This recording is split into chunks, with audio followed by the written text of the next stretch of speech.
ಮಡ್ಗಾಡ್ ನೋಡಿ ಇಲ್ಲಿ wheel betting ಪಾಚುಗ್ ಆಗ್ಬಿಟ್ಟೈತಲ್ಲ full ಎಲ್ಲ ಕೊಟ್ಟವ್ರೆ ಕುಷ್ಕ ನೋಡಿ. ತೋಟಕ್ಕೆಲ್ಲ R15 ಅಲ್ಲಿ ಓಡಾಡ್ತಾರೆ ನಮ್ಮ ಹುಡುಗರು. ನೋಡಿ ಇಲ್ಲಿ ನರ ಬಿದ್ದೋಗ್ತಾವಲ್ಲ ಕೈದು.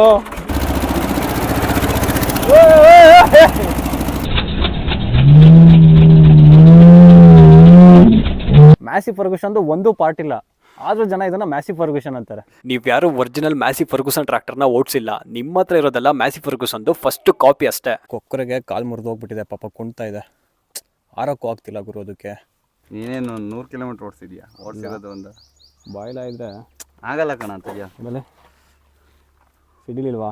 ಈ ಬಿಸಿಲಿಗೆ ಒಂದು ಪಪಾಯ ತಿನ್ಕೊಂಡು ಆ ಒಣದಲ್ಲಿ ಈಜಾಡ್ತಿದ್ರೆ ನೀರ್ ಬಾಡ್ವಾ? ನೀರು ಯಾರು ಬಿಟ್ರು. ಸೇಮ್ ಮ್ಯಾಸಿ ಫರ್ಗೂಷನ್ ತರಾನೇ ಕಾಣಿಸುತ್ತೆ, ಆದ್ರೆ ಇದು ಮ್ಯಾಸಿ ಅಲ್ಲ. ಮ್ಯಾಸಿ ಫರ್ಗೂಷನ್ ಟೆಕ್ನಾಲಜಿ ಡಿಸೈನ್ ಎತ್ಕೊಂಡು ಈ ಟ್ರ್ಯಾಕ್ಟರ್ ನ ಬಿಲ್ಟ್ ಮಾಡಿದ್ದಾರೆ, ಆದ್ರೆ ಇದು ಪ್ಯೂರ್ ಟೆಫೆ ಕಂಪ್ನಿದು ಗುರು. ಟ್ರ್ಯಾಕ್ಟರ್ ಇವಾಗ 4th ಗೇರ್ ಅಲ್ಲಿ ಮೂವ್ ಆಗ್ತಿದೆ. RPM ಫುಲ್ ಡೌನ್ ಆದ್ರೂ ಗೇರ್ ಕೇಳ್ತಿಲ್ಲ. ಏನಕ್ಕೆ ಅಂದ್ರೆ ಇದ್ರಲ್ಲಿ ಇರೋದು 2 ಸಿಲಿಂಡರ್ ಜಾಸ್ತಿ ಆಗ್ತಿದಂಗೆ ನಿಮಗೆ ಗೇರ್ ನ ಕೇಳುತ್ತೆ RPM ಡೌನ್ ಆದ್ರೆ, ಇಲ್ಲ ಜರ್ಕ್ ಹೊಡಿಯುತ್ತೆ. ಈ ಟ್ರ್ಯಾಕ್ಟರ್ ನ ದೊಡ್ಡದು ಕನ್ಸಿಡರ್ ಮಾಡೋದ, ಚಿಕ್ಕದು ಕನ್ಸಿಡರ್ ಮಾಡೋದ? ನೋಡೋಕೆ ನಿಮಗೆ ದೊಡ್ಡ ಟ್ರ್ಯಾಕ್ಟರ್ ತರನೇ ಕಾಣಿಸುತ್ತೆ, ಆದ್ರೆ ಇದು ಮಿನಿ ಟ್ರ್ಯಾಕ್ಟರ್. ಮಡ್ಗಾಡ್ ನೋಡಿ ಇಲ್ಲಿ ವೀಲ್ ಬಿಟ್ಟಿಂಗ್ ಪಾಚುಗ್ ಆಗ್ಬಿಟ್ಟೈತಲ್ಲ ಫುಲ್ಲು. ಎಲ್ಲ ಕೊಟ್ಟವ್ರೆ ಕುಷ್ಕ ಗಾಡಿಗೆ ಸರಿಯಾಗಿ ಕೊಟ್ಟವ್ರೆ. ಈಗ ಬೆಂಡ್ ಆಗ್ಬಿಟ್ಟೈತೆ ಒಳಿಕೆ. ನೀನು ಏನು ಮಾತಾಡಬೇಡ, ನನಗೆ ಸಿಟ್ಟಾದ್ರೆ ಹೊಡೆದಾಗ್ಬಿಡ್ತೀನಿ. ಅಂದ್ರೆ ವೀಲ್ ರೋಲ್ ಹೊಡಿಯುತ್ತೆ ಜಾಸ್ತಿ, ಸಿಕ್ಕಾಪಟ್ಟೆ ರೋಲ್ ಹೊಡಿತೈತೆ. ಅದ್ ನೋಡಿದ್ರೆ ಅಷ್ಟೊಂದು ಇದೇ ಇರ್ಲಿಲ್ಲ, ಗೇಮೇ ಮಾಡೋಕಾರೆ ತಿರುಗಿ ಎಳಿತೈತೆ. Gear box ಟೆಫೆ, ಹೈಡ್ರಾಲಿಕ್ಸು ಟೆಫೆ. ಮ್ಯಾಸಿ ಫರ್ಗೂಷನ್ ಒಂದು ಪಾರ್ಟ್ ಇಲ್ಲ, ಆದ್ರೂ ಜನ ಇದನ್ನ ಮ್ಯಾಸಿ ಫರ್ಗೂಷನ್ ಅಂತಾರೆ. ಜನಕ್ಕೆ ಅದ್ರಲ್ಲಿ ನೇಮ್ ಕೂಡ ಇಲ್ಲ ಮ್ಯಾಸಿ ಫರ್ಗೂಷನ್ ಅಂತ. ಇದ್ರಲ್ಲಿ ಇರೋದು 1.6 litre engine, 2 cylinder, 30 horse power, 100 maximum torque ನ ಪ್ರೊಡ್ಯೂಸ್ ಮಾಡುತ್ತೆ ಇಂಜಿನ್. ಈ ಟ್ರ್ಯಾಕ್ಟರ್ ಅಲ್ಲಿರೋ ಇಂಜಿನ್ ಇದಕ್ಕೆ ಸೂಟೇ ಆಗಲ್ಲ ಗುರು. ನೋಡೋಕೆಲ್ಲ ಆಲ್ಮೋಸ್ಟ್ ದೊಡ್ಡದಾಗೆ ಕಾಣಿಸುತ್ತೆ ಟ್ರ್ಯಾಕ್ಟರ್, ಆದ್ರೆ 2 ಸಿಲಿಂಡರ್ ಇಂಜಿನ್ ಕೊಟ್ಟಿದ್ದಾರೆ. ನೋಡೋಕೆ ಲುಕ್ಸ್ ಅಲ್ಲಿ ದೊಡ್ಡದಾಗಿ ಕಾಣಿಸ್ತಿದೆ, ಆದ್ರೆ ಸಾಮಾನ್ಯ ಚಿಕ್ತಿದೆಯಲ್ಲ ಗುರು. ಮಾತಾಡೋದಕ್ಕೆ ಕಾಲು ಉದ್ದ ಇರುತ್ತಲ್ಲ, ಕಾಲು ಉದ್ದ ಇರೋದ್ ಕೊತ್ಕು ಹಿಂಗೆ ಕ್ಲಚ್ ನೋಡಿಲಿ ಅಪ್ಪ ಹಿಂಗ್ ಕೆಳಗೆ ಕದ್ಮಿ ಸಡನ್ ಆಗಿ ಬಿಟ್ರೆ ಹಿಂಗ್ ಹೊಡಿತೈತೆ. ಸೀಟ್ ಎಲ್ಲ ಕಂಫರ್ಟ್ ಆಗಿದೆ. ಏನಕ್ಕೆ ಅಂದ್ರೆ ಶಾಕ್ ಅಬ್ಸರ್ವ್ ಸೀಟ್ ಬರುತ್ತೆ, ಆದ್ರೆ ಹಿಂದೆ ಮುಂದೆ ಸ್ಲೈಡ್ ಮಾಡೋಕ್ಕಾಗಲ್ಲ. ಏನಕ್ಕೆ ಅಂದ್ರೆ ಸ್ಲೈಡ್ ಮಾಡಬೇಕು ಅಂದ್ರೆ ನಟ್ಟೆಲ್ಲ ಬಿಚ್ಬಿಟ್ಟು ಲೂಸ್ ಮಾಡ್ಕೊಂಡು ಅಡ್ಜಸ್ಟ್ ಮಾಡಿ ಟೈಟ್ ಮಾಡ್ಕೋಬೇಕು. ಗಾಡಿನ ಕಂಫರ್ಟ್ ಆಗಿ ಕೂತ್ಕೊಂಡೆಲ್ಲ ಓಡಿಸ್ಬೋದು, ಬಟ್ ಹ್ಯಾಂಡಲ್ ಮಾಡಕ್ಕೆ ಹೆವಿ ರಫ್ ಆಗಿದೆ ಗುರು. ಗೇರು, ಸ್ಟೇರಿಂಗು, ಕ್ಲಚ್ಚು, ಬ್ರೇಕು ಸ್ವಲ್ಪ ಲೆಂತ್ ಇರೋರಿಗೆ ಆಪರೇಟ್ ಮಾಡೋದು ತುಂಬಾ ಕಷ್ಟ. ಲೆಗ್ ನೋಡಿ ಹಿಂಗೆ ಮೇಲಕ್ಕೆ ಬರುತ್ತೆ, ಸ್ಟೇರಿಂಗಿಗೆ ಹೊಡಿಯುತ್ತೆ. ಈ ಟ್ರ್ಯಾಕ್ಟರ್ ತಗೊಂಡ್ರೆ ಮೈನ್ ಅಡ್ವಾಂಟೇಜ್ ಏನು ಅಂದ್ರೆ ಕಾಂಪ್ಯಾಕ್ಟ್ ಸೈಜು, ಸಂದಿಲೆಲ್ಲ ಆರಾಮ್ಸಾಗಿ ಹೊಡಿಬಹುದು. ಸಂದಿಲ್ ಹೊಡಿಯೋದು ಸ್ವಲ್ಪ ಕಷ್ಟನೇ ಗುರು. ವೀಲ್ ಬೇಸ್ ಅಗಲ ಇದೆ, ಟ್ರ್ಯಾಕ್ಟರ್ ಸ್ವಲ್ಪ ಲೆಂತ್ ಇದೆ, ಸ್ಟೇರಿಂಗ್ ಹಾರ್ಡ್ ಇದೆ. ರೇರ್ ವೀಲ್ ಟೈರ್ ಸೈಜ್ ನಿಮಗೆ 12 ಸೈಜ್ ಬರುತ್ತೆ, ಫ್ರಂಟ್ ವೀಲ್ ನಿಮಗೆ 6 ಸೈಜ್ ಬರುತ್ತೆ, 6x16. ಹೆವಿ ಕಟ್ ಆಕ್ಸಲ್ ನೋಡು, ಸಕ್ಕತ್ತಾಗಿ ಬೆಂಡ್ ಮಾಡೋನೆ. ಕಟ್ ಆಕ್ಸಲ್ ಅಲ್ವಾ, ಸ್ವಲ್ಪ ಬಂಪರ್ ಚಿಕ್ಕದಾಗಿರ್ಬೇಕು. ಇವಾಗಿರೋ ಟ್ರ್ಯಾಕ್ಟರ್ ಫೀಚರ್ಸ್ ನೋಡಿದ್ರೆ ಇದರಲ್ಲಿ 1% ಇಲ್ಲ ಗುರು. ನಾವು ಬಾಯಿ ಮುಚ್ಕೊಂಡಿದೀವಿ, ನಮ್ಮನ್ನ ಕೆಣಿಗ್ಬೇಡಿ. ಈ ದ್ರಾಕ್ಷಿ ತೋಟ ಇಲ್ಲ ಚಪ್ರದಲ್ಲಿ ಏನಾದ್ರು ಬೆಳೆ ಬೆಳಿತಾರಲ್ಲ, ಅದ್ರ ಒಳಗಡೆ ಹೊಡೆಯಕ್ಕೆಲ್ಲ ಚೆನ್ನಾಗಿದೆ. ಏನಕ್ಕೆ ಸೈಲೆನ್ಸರ್ ಎಲ್ಲ ಡೌನಲ್ಲಿ ಕೊಟ್ಟಿದ್ರೆ ಹೈಟಲ್ಲಿ ಇಲ್ಲ ಆರಾಮ್ಸಾಗಿ ಹೊಡಿಬೋದು. ಈ ಥರ ರೋ ಫಾರ್ಮಿಂಗ್ ಮಾಡೋಕ್ಕೂ ಸಕ್ಕತ್ತಾಗಿರುತ್ತೆ. ತರಕಾರಿ ಮತ್ತು ಅಡಿಕೆ ಗಿಡ ಈ ಥರ ರೋ ಹೊಡಿಯೋಕ್ಕೆ ಚೆನ್ನಾಗಿರುತ್ತೆ ಈ ಟ್ರ್ಯಾಕ್ಟರು. ದಮ್ಮೆಲ್ಲ ಚೆನ್ನಾಗಿದೆ, ಒಳ್ಳೆ ಬ್ಯಾಕಪ್ ಕೊಡುತ್ತೆ ಟಾರ್ಕಲ್ಲೆಲ್ಲ. ಬ್ರೇಕ್ ಹಿಡಿತೈತೆ, ಡ್ರಮ್ ಬ್ರೇಕ್ ಇದು. ಡ್ರಮ್ ಬ್ರೇಕ್ ಕಚ್ಕೊಂಡ್ಬಿಡುತ್ತೆ, ಲೇಟು ಕಚ್ಕೊಳೋದು ಲೇಟು. ಹೊಡಿ ಇವಾಗ ಒಂದ್ಸಲ ಟರ್ನ್ ಮಾಡು ನೋಡೋಣ. ಹೊಡಿ, ತಿರುಗಿಸ್ ಹೊಡಿ. ನೋಡಿ ಇಲ್ಲಿ ನರ ಬಿದ್ದೋಗ್ತಾವಲ್ಲ ಕೈದು.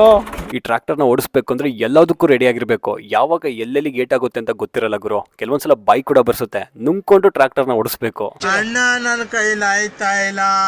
ಸ್ವಲ್ಪ ಲೆಂತ್ ಇರೋರು ಈ ಟ್ರ್ಯಾಕ್ಟರ್ ಓಡಿಸೋದು ನಿಜವಾಗ್ಲೂ ಕಷ್ಟ ಗುರು. ಕೈಗೆ ಹೊಡಿತು, ಯಪ್ಪ ತಡ್ಕೊ ಅಂತ ಇದ್ದೀನಿ ಇವಾಗಲೂ.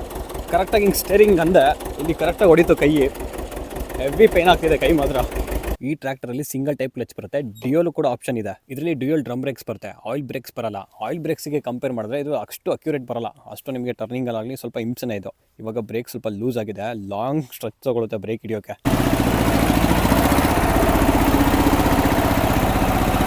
ಆಫ್ ಮಾಡು, ಕಟ್ ಆಗಲ್ಲ ಗಾಡಿ. ಆಮೇಲೆ ಬ್ರೇಕು ಅಷ್ಟೇ ನಿಲ್ಲಲ್ಲ.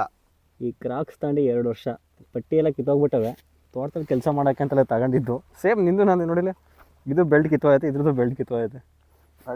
ಇದರಲ್ಲಿ ಬೆಲ್ಟ್ ಐತೆ ನೋಡಿಲಿ, ಅಡೆಯಲ್ಲಿ ತೂತ ಐತೆ, ರೀಬೆಲ್ಟ್ ಮಾಡಿಸ್ಬೇಕು. ತುಮಕೂರಲ್ಲಿ ರಾಜಾ ಟೈರ್ ವರ್ಕ್ಸ್ ಅಂತ ಇದೆ, ಅಲ್ಲಿ ಕರೆಕ್ಟಾಗಿ ರಿಬೆಲ್ಟ್ ಮಾಡ್ತಾರೆ. ನಿಮ್ಮ ಈ ತರದೆಲ್ಲ ಇದಾರೆ ಜನ. ಸ್ಟೇರಿಂಗ್ ಎಲ್ಲ ಚೆನ್ನಾಗಿದೆ, ದೊಡ್ಡದಾಗೆ ದೊಡ್ಡ ಟ್ರ್ಯಾಕ್ಟರಿಗೆ ಬರುತ್ತಲ್ಲ ಅದೇ ಥರ ಇದೆ. ಇಲ್ಲಿ RPM ಮೀಟರ್ ಇದೆ, ಒಂದು ಮ್ಯಾನ್ಯಲ್ ಓಡೋಮೀಟರ್ ಇದೆ, ಇಲ್ಲಿ ಟೆಂಪ್ರೇಚರ್ ಗೇಜು, ಫ್ಯೂಯಲ್ ಗೇಜು, ಇಲ್ಲಿ ಆಯಿಲ್ ಗೇಜ್ ಇದೆ. ಡ್ಯಾಶ್ ಬೋರ್ಡ್ ಎಲ್ಲ ಸಿಂಪಲ್ ಆಗಿದೆ. ಇಲ್ಲಿ ಕೀ ಸಾಕೆಟ್ ಇದೆ, ಆರನ್ ಎಲ್ಲ ಬರುತ್ತೆ. ಇದು ಆನ್ ಥ್ರಾಟಲ್ ಲಿವರು.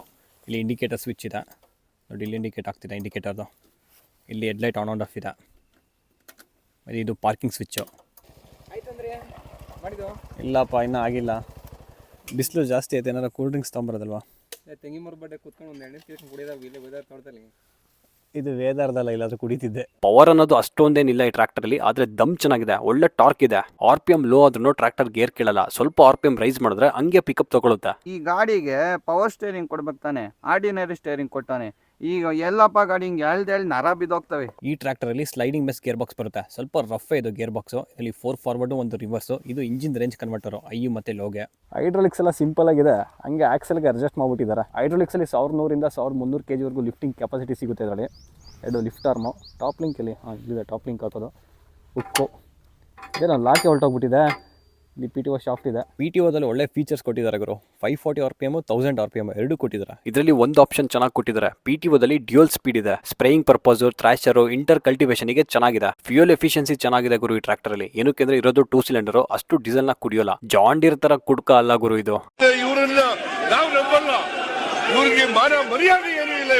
ಈ ಟ್ರ್ಯಾಕ್ಟರ್ ಅಲ್ಲಿ 25 ಲೀಟರ್ ಡೀಸೆಲ್ ಟ್ಯಾಂಕ್ ಕೆಪಾಸಿಟಿ ಬರುತ್ತೆ. Diesel filter, diesel pump, diesel injectors ಎಲ್ಲ ಬಾಷ್ ಕಂಪ್ನಿದು ಯೂಸ್ ಮಾಡಿದ್ದಾರೆ. ಈ ಟ್ರ್ಯಾಕ್ಟರಿಗೆ ಡೀಸೆಲ್ ಹಾಕಬೇಕು ಅಂದ್ರೆ ಈ ಪ್ಯಾನಲ್ನ ಓಪನ್ ಮಾಡಬೇಕು. ರೇಡಿಯೇಟ್ರಿಗೆ ನೀರು ಹಾಕಬೇಕು ಅಂದ್ರೂ ಈ ಪ್ಯಾನಲ್ ಓಪನ್ ಮಾಡಲೇಬೇಕು ನೀವು. ಇಲ್ಲಿದೆ ನೋಡಿ ಡೀಸೆಲ್ ಹಾಕಕ್ಕೆ, ಇಲ್ಲಿ ರೇಡಿಯೇಟ್ರಿಗೆ ನೀರು ಹಾಕೋದು. ಈ ಟ್ರ್ಯಾಕ್ಟರ್ ಹೆವಿ ವರ್ಕಿಗೆ ದೇವರನೇ ಸೂಟ್ ಆಗಲ್ಲ ಗುರು. ಈ ಟ್ರ್ಯಾಕ್ಟರ್ ನ ತಗೊಂಡಿರೋರು ಇದನ್ನ ಹೆಂಗ್ ಓಡಿಸ್ತಾರೆ, ಯಾವ ತರ ಕೆಲ್ಸಕ್ಕೆ ಯೂಸ್ ಮಾಡ್ತಾರೆ ಅನ್ನೋದೇ ಗೊತ್ತಾಗ್ತಿಲ್ಲ ಗುರು. ಏನಕ್ಕೆ ಅಂದ್ರೆ ಲೆಂತ್ ಇರೋರ್ಗೆ ಈ ಟ್ರ್ಯಾಕ್ಟರ್ ಓಡಿಸೋಕೆ ನಿಜವಾಗ್ಲೂ ಕಷ್ಟ ಇದೆ ಗುರು. ಕುಳ್ಳುಗಿರೋರ್ಗೆ ಓಕೆ, ಕ್ಲಚ್ ಬ್ರೇಕ್ ಎಲ್ಲ ಹತ್ರನೇ ಇದೆ, ಗೇರ್ ಎಲ್ಲ ಕೈಗೆ ಸಿಗುತ್ತೆ ಆರಾಮ್ಸಾಗೆ. ಬಾಬಾ ಎಷ್ಟು ಟೈಟ್ ಆಗಿದೆ ಲೇ ರೋಗು ಮಕ್ಕುಗಿತನ್ಲಿ ಆ ಥರ ಎಲ್ಲ ಬಿದ್ದೋದ್ರೆ ಇಷ್ಟೇ ಓಪನ್ ಆಗೋದು. ಇಷ್ಟೇ ಕಣ, ಏನಾರ ರಿಪೇರಿ ಬಂದ್ರೆ ಮೆಕ್ಯಾನಿಕ್ ಹೆಂಗೂರು ಇದನ್ನ ನೋಡೋದು. ಇವೆಲ್ ನಟ್ ಬಿಚ್ಚಿ ತೆಗ್ದತ್ತೆ ಸೈಡ್ಗೆ ಎಸಿಬೇಕಿದ್ದ ಬಾನೆಟ್. ಯಾರಿಗೆ ಹೇಳೋಣ ನಮ್ಮ ಪ್ರಾಬ್ಲಮ್ಮು. ಸ್ಟೇರಿಂಗ್ ಬಿಟ್ರೆ ಒಂದು ಕಡೆ ಕೆಳಿಯುತ್ತೆ. ಕರೆಕ್ಟಾಗಿ ಸೆಂಟ್ರ್ ಪಿನ್ ಅಡ್ಜಸ್ಟ್ಮೆಂಟ್ ಎಲ್ಲ ಕ್ಲೀನಾಗಿ ಮಾಡಿಸ್ಬೇಕು, ಇಲ್ಲಾಂದರೆ ವೀಲ್ ಒಂದು ಕಡೆ ಸವಿಯಕ್ಕೆ ಸ್ಟಾರ್ಟ್ ಆಗುತ್ತೆ. ಕರೆಕ್ಟಾಗಿ ಗ್ರೀಸ್ ಹೊಡಿಸ್ಬೇಕು. ಸ್ಟೇರಿಂಗ್ ಹೆವಿ ಹಾರ್ಡ್ ಆಗಿದೆ. ಆ ಬೇರಿಂಗಿಗೂ ಅಷ್ಟೇ, ವೀಲ್ ಬೇರಿಂಗಿಗೆಲ್ಲ ಕರೆಕ್ಟಾಗಿ ಗ್ರೀಸ್ ಹಾಕ್ಸ್ಬೇಕು. ಹೆವಿ ಧೂಳು ಹಿಡ್ದು ಟೈಟ್ ಆಗಿದೆ ವೀಲ್ ಬೇರಿಂಗ್ ಎಲ್ಲ. ಈ ಟ್ರ್ಯಾಕ್ಟರಲ್ಲಿ ಗೇರ್ ಹಾಕೋದೇ ಪ್ರಾಬ್ಲಮ್ಗಳು. ಹಿಂಗೆ ಅಮುಕ್ಬೇಕು, ಇಲ್ಲ ಮುಂದಕ್ಕೆ ನೂಕ್ಬೇಕು. ಹಿಂಗಂತೂ ಹಾಕೋಕ್ಕಾಗಲ್ಲ ಈ ಟ್ರ್ಯಾಕ್ಟರಲ್ಲಿ. ನೀನು ಹೆಂಗೆ ಕಾಣಿಸ್ತಿದೆ ಗೊತ್ತಾ ಈ ಟ್ರ್ಯಾಕ್ಟರ್ ಮೇಲೆ ಕೂತ್ಕೊಂಡ್ರೆ? ದರ್ಶನ್ ಕೊರಿಯಾ ಮೂವಿಲಿ ಲೂನಾ ಮೇಲೆ ಬರ್ತಾರಲ್ಲ, ಆ ಥರನೇ ಕಾಣಿಸ್ತಾ ಇರೋದು. ಹೀರೋ ಥರನಾ? ಆಯ್ತಣ್ಣ, ಹೀರೋನೇ ನೀನು. ನನಗೊಬ್ರು ಕಮೆಂಟ್ಸ್ ಮಾಡಿದ್ರು, ಮ್ಯಾಸಿ ಫರ್ಗೂಷನ್ ಟ್ರ್ಯಾಕ್ಟರ್ ತಗೊಳಕ್ಕೆ ದಮ್ ಬೇಕಂತೆ. ದಮ್ಮಲ್ಲ ಗುರು ಬೇಕಾಗಿರೋದು, ಕಾಸು ಬೇಕು. ಮ್ಯಾಸಿ ಗಾಡಿ ಹಂಗಿದೆ ಹಿಂಗಿದೆ ಅಂತ ಎಲ್ಲ ಹೇಳ್ತಿರಲ್ಲ, ನಿಮ್ಗೆಲ್ಲ ಒಂದು ನಿಜ ಹೇಳ್ತೀನಿ ಕೇಳಿ. ನೀವ್ ಯಾರು ಒರಿಜಿನಲ್ ಮ್ಯಾಸಿ ಫರ್ಗೂಸನ್ ಟ್ರ್ಯಾಕ್ಟರ್ ನ ಓಡಿಸಿಲ್ಲ. ನಿಮ್ಮ ಹತ್ರ ಇರೋದಲ್ಲ ಮ್ಯಾಸಿ ಫರ್ಗೂಸನ್ ಫಸ್ಟ್ ಕಾಪಿ ಅಷ್ಟೇ. ನಾನೊಂದು ವಿಡಿಯೋ ಮಾಡಿದ್ದೆ ಮ್ಯಾಸಿ ಫರ್ಗೂಷನ್ ಅಲ್ಲಿ MF 135 ಟ್ರ್ಯಾಕ್ಟರ್ದು. ಸುಮಾರು ಜನ ನೋಡಿರ್ತಾರ ಆ ವಿಡಿಯೋನ. ಆ ಟ್ರ್ಯಾಕ್ಟರ್ ನ ಬೇರೆ ದೇಶದಿಂದ ನಮ್ ದೇಶಕ್ಕೆ ಇಂಪೋರ್ಟ್ ಮಾಡಿಸಿರೋದು. Actually real Massey Ferguson tractor ಅಂದ್ರೆ ಅದು ಗುರು. ಒಂದು ಸಲ ನೀವೇನಾದ್ರೂ ಆ ಟ್ರ್ಯಾಕ್ಟರ್ ನ ಓಡಿಸಿದ್ರೆ ಸೀರಿಯಸ್ಲಿ ಕಳ್ದೋಗ್ತೀರಾ. ನಿಮ್ಮ ಹತ್ರ ಇರೋ ಮ್ಯಾಸಿಗೆ ಏನಾದ್ರೂ ಕಂಪೇರ್ ಮಾಡಿದ್ರೆ ಅದರಲ್ಲಿ ಡಬಲ್ ಪವರ್ ಇದೆ ಗುರು. ಯಾರೆಲ್ಲ ಆ ಟ್ರ್ಯಾಕ್ಟರ್ ವಿಡಿಯೋನ ನೋಡಿಲ್ಲ, ಯೂಟ್ಯೂಬ್ ಅಲ್ಲಿ ಇದೆ, ಒಂದ್ಸಲ ನೋಡಿ ಗೊತ್ತಾಗುತ್ತೆ. ನೋಡಿ ತೋಟಕ್ಕೆಲ್ಲ R15 ಅಲ್ಲಿ ಓಡಾಡ್ತಾರೆ ನಮ್ಮ ಹುಡುಗರು, ಫುಲ್ ರಿಚ್ ಕಿಡ್ಸ್. ಅದು ಮಾನ್ಸ್ಟರ್ ಎಡಿಷನ್ R15. ನೀವೇನ್ ಬಿಡ್ರಿ ಸೌಕಾರ ಮಂದಿ. ಇದರಲ್ಲೇ ಓಡಾಡ್ತೀರಾ ತೋಟಕ್ಕೆಲ್ಲ? ಮೈಲೇಜ್ ಚೆನ್ನಾಗಿ ಬರುತ್ತೆ ಅಂತ 35 ಬರ್ತಾಯಿದೆ ತೋಟದಲ್ಲಿ. ಎಲ್ಲ ರಿಚ್ ಕಿಡ್ಸ್ ಅಪ್ಪ. ನಮ್ದೊಂದು ಬರುತ್ತಣ್ಣ ಒಂದು 7-8.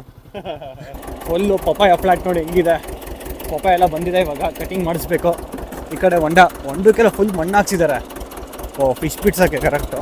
ಈ ಟ್ರ್ಯಾಕ್ಟರಲ್ಲಿ ಏರ್ ಫಿಲ್ಟರ್ನೆಲ್ಲ ಬಾನೆಟ್ ಒಳಗಡೆ ಕೊಟ್ಟಿದ್ದಾರೆ. ಸೈಲೆನ್ಸರ್ ನಿಮಗೆ ಡೌನಲ್ಲಿ ಕೊಟ್ಟಿದ್ದಾರೆ ಹಿಂಗೆ ಫ್ರಂಟು. ರೇಡಿಯೇಟರ್ ಕ್ಲೀನ್ ಮಾಡಿ ಎಷ್ಟು ವರ್ಷ ಆಯಿತು. ಎಲ್ಲಿ ರಘು, ನಾನು ಯೂಟ್ಯೂಬ್ ಚಾನಲ್ ನೋಡ್ತಿದ್ದೆ, ಫಸ್ಟ್ ಇಲ್ಲಿ ರೇಡಿಯೇಟರ್ ಕ್ಲೀನ್ ಮಾಡು. ಅಲ್ಲ ಟ್ಯಾಂಕ್ ಹೆಚ್ಚಿನ. ನಿಮ್ಗೆ ಯಾರಿಗಾದ್ರೂ ಪಪಾಯ ಏನಾದರೂ ಬೇಕಾದರೆ ಇಲ್ಲಿ ಹತ್ತಿಕಟ್ಟೆ ನಿಯರ್ ಒಂದು ಫ್ಲ್ಯಾಟಲ್ಲಿ ಪಪಾಯ ಬೆಳೆದವ್ರೆ, ಬಂದು ನೀವು ಕಿತ್ಕೊಂಡು ಹೋಗಿ. ಯಾರೇನು ಅನ್ನಲ್ಲ ಅಲ್ವಣ? ನಮಗೆ ಕೇಳ್ದಲ್ಲ, ಅದು ಹೆಂಗನ ಕೇಳೋಕ್ಕಾಗುತ್ತೆ. ತಿನ್ನೋರಿಗೆಲ್ಲ ಏನಿಲ್ಲ ಕಾರಣ, ತಿನ್ನೋರಿಗೆ ಅಣ್ಣಾದಾಗ ಕಿತ್ಕೊಂಡು ಹೋಗ್ರಿ, ಕಾಯಿ ಕಿತ್ಕೊಂಬೇಡಿ. ಗ್ರೌಂಡ್ ಕ್ಲಿಯರೆನ್ಸೇ ಕೊಟ್ಟಿಲ್ಲ ಗುರು ಇವ್ರು ಜಾಸ್ತಿ. ಆರಾಮ್ಸಾಗಿ ಗುಜ್ಜಿಬಿಡುತ್ತೆ ಬದ ಎಲ್ಲನ. ನಮ್ಮ ರೈತರು ಅವ್ರ ಹತ್ರ ಯಾವುದೇ ವೆಹಿಕಲ್ ಇದ್ದರೂ ಅದನ್ನು ದೇವ್ರ ಥರ ಟ್ರೀಟ್ ಮಾಡ್ತಾರೆ. ಎಕ್ಸಾಂಪಲ್ ನೋಡಿ, ಬಸವಣ್ಣಗೆಲ್ಲ ಹೂವು ಮುಡಿಸಿ ಒಂದು ಹಾರ ಹಾಕಿ ವಿಭೂತಿ ಹಚ್ಚಿ ಪೂಜೆ ಮಾಡಿದ್ದಾರೆ. ಡೈಲಿ ಬೆಳಗ್ಗೆ ಪೂಜೆ ಮಾಡ್ತಾರೆ ಟ್ರ್ಯಾಕ್ಟರ್ಗೆ. ಎಷ್ಟು ಕಷ್ಟಪಡ್ತಿದ್ದೀವಿ ಅಂದರೆ ಏನಕ್ಕೆ ಈ ಪಪಾಯ ಬೆಳ್ಸೋಕ್ಕೆ. ನೀನು ಈಗ ಒಂಥರ ಬರಡು ಭೂಮಿ ಇತ್ತು ಇಲ್ಲಿ. ನೋಡು ಅಲ್ಲಪ್ಪ, ನೀನು ಕೇಳ್ತಿರೋದು ಒಂದು ಹಣ್ಣು ಕೊಡ್ತಾ ಇದ್ದೀನಿ ತಡಿ. ಒಂದು ಫೈನಲಿ ಒಂದು ಹಣ್ಣು ಕೊಟ್ಟವನೇ ನಮ್ಮ ಹುಡುಗ. ಲಿಫ್ಟೆಲ್ಲ ಹೊಡೆಯೋದು ಕಷ್ಟ ಐತೆ ಟ್ರ್ಯಾಕ್ಟರ್ಲಿ. ಟ್ರ್ಯಾಕ್ಟರು ತಿರುಗಲ್ಲ ಅಷ್ಟು ಬೇಗ. ನೋಡೋಣ, ತಿರುಗ್ಸೋಣ ಒಂದ್ಸತಿ. ತಿರುಗಿಸ್ಬೋದು ಅಷ್ಟೇ, ಸಿಂಗಲ್ ಬ್ರೇಕ್ ಮಾಡಿ ನೋಡೋಣ. ಬಾಲ್ಸ್ ಗಟ್ಟಿ ಇದ್ರೆ ಹೊಡಿ ನೀನು. ಏನ್ರಿ ಅದು ಮಾತಾಡೋದು? ಏನ್ ಮಾತಾಡ್ತಾರ್ರಿ? ಯಾವನ್ರಿ ಅವನು? A few minutes later.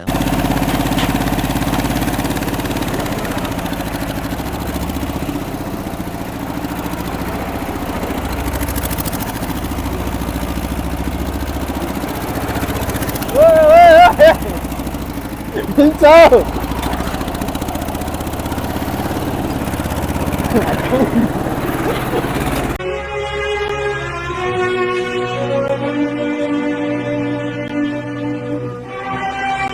ಟೆಫೆ ಇದೆ, ಇಲ್ಲೂ ಟೆಫೆ ಇದೆ, ಇಂಜಿನು ಸಿಮ್ಸಾನ್ ಇಂಜಿನು. ಹಾಗಾದ್ರೆ ಮ್ಯಾಸಿ ಫರ್ಗೂಷನ್ ಕಂಪ್ನಿದು ಏನಿದೆ ಈ ಟ್ರಾಕ್ಟರ್ ಅಲ್ಲಿ? ಇದ್ರ ರಿಯಲ್ ಸ್ಟೋರಿ ಏನು ಅಂದ್ರೆ ಟೆಫೆ ಲಾಂಗ್ ಟರ್ಮ್ ಇಂದ ಪಾರ್ಟ್ನರ್ಶಿಪ್ ಇಟ್ಕೊಂಡಿದೆ ಮ್ಯಾಸಿ ಫರ್ಗೂಷನ್ ಜೊತೆ. ಇಂಡಿಯಾದಲ್ಲಿ ಅಂಡರ್ ಲೈಸೆನ್ಸ್ ತಗೊಂಡು ಟ್ರಾಕ್ಟರ್ ನ ಮ್ಯಾನುಫ್ಯಾಕ್ಚರ್ ಮತ್ತೆ ಸೇಲ್ ಮಾಡ್ತಿದೆ ಟೆಫೆ. ಬರೀ ಮ್ಯಾಸಿ ಫರ್ಗೂಷನ್ ಟ್ರಾಕ್ಟರ್ ನ ಸೇಲ್ ಮಾಡ್ತಿಲ್ಲ, ಟೆಫೆ ಬ್ರಾಂಡ್ ಅಲ್ಲೂ ಟ್ರಾಕ್ಟರ್ ನ ಮ್ಯಾನುಫ್ಯಾಕ್ಚರ್ ಮಾಡಿ ಸೇಲ್ ಮಾಡ್ತಿದೆ. ಆಲ್ಮೋಸ್ಟ್ ಇವೆರಡು ಟ್ರಾಕ್ಟರ್ ನೋಡಕ್ಕೆ ಒಂದೇ ತರ ಇರುತ್ತೆ, ಇಂಜಿನ್ ಫೀಚರ್ಸ್ ಎಲ್ಲ ಸೇಮ್. ಇದನ್ನ ಹೆಂಗ್ ಐಡೆಂಟಿಫೈ ಮಾಡೋದು ಅಂದ್ರೆ ಮ್ಯಾಸಿ ಫರ್ಗೂಷನ್ ಟ್ರಾಕ್ಟರ್ ಮೇಲೆ ಮ್ಯಾಸಿ ಫರ್ಗೂಷನ್ ಬ್ಯಾಡ್ಜ್ ಇರುತ್ತೆ, ಟೆಫೆ ಟ್ರಾಕ್ಟರ್ ಮೇಲೆ ಟೆಫೆ ಬ್ಯಾಡ್ಜ್ ಇರುತ್ತೆ. ಇದು ಪ್ಯೂರ್ ಟೆಫೆ ಬ್ರಾಂಡ್, ಮ್ಯಾಸಿ ಫರ್ಗೂಷನ್ ಅಲ್ಲ. ಮ್ಯಾಸಿಗೂ ಟೆಫೆಗೂ ಏನ್ ಡಿಫ್ರೆನ್ಸ್ ಇರುತ್ತೆ ಅಂದ್ರೆ ಮ್ಯಾಸಿ ಫರ್ಗೂಷನ್ ಒಂದು ಪ್ರೀಮಿಯಂ ಬ್ರಾಂಡ್, ಪ್ರೈಸ್ ರೇಂಜ್ ಎಲ್ಲ ಸ್ವಲ್ಪ ಜಾಸ್ತಿ ಇರುತ್ತೆ. ಟೆಫೆನೂ ಅಷ್ಟೇ ಸೇಮ್ ರೂಟು, ಆಲ್ಮೋಸ್ಟ್ ಎಲ್ಲ ಒಂದೇ ತರ ಇರುತ್ತೆ. ಆದ್ರೆ ಇದು ಬಜೆಟ್ ಫ್ರೆಂಡ್ಲಿ ಟ್ರಾಕ್ಟರ್. ಟೆಫೆಲ್ ಇರೋದು ಮ್ಯಾಸಿ ಫರ್ಗೂಷನ್ DNA ಗುರು, ಆದ್ರೆ ಟೆಫೆನೇ ಬೇರೆ, ಮ್ಯಾಸಿ ಫರ್ಗೂಷನ್ನೇ ಬೇರೆ. ನಿಮ್ದಪ್ಪಯ್ಯ ಅಂತೀನಿ, ದಯವಿಟ್ಟು ಈ ತರ ಹೇಳಿಕೆ ಬಿಟ್ಬಿಡಿ ಪ್ಲೀಸ್. ಇದೇ ತರ ವೆಹಿಕಲ್ ಅಪ್ಡೇಟ್ಸ್ಗೆ ನಮ್ಮ ಪೇಜ್ ನ ಫಾಲೋ ಮತ್ತೆ ಸಬ್ಸ್ಕ್ರೈಬ್ ಮಾಡ್ಕೊಳ್ಳಿ. ನೋಡ್ತಾ ಇರಿ ನಾಕ್ಸ್ ಕನ್ನಡ. ನೋಡಿ ಸ್ವಾಮಿ ನಾವಿರೋದು ಹೀಗೆ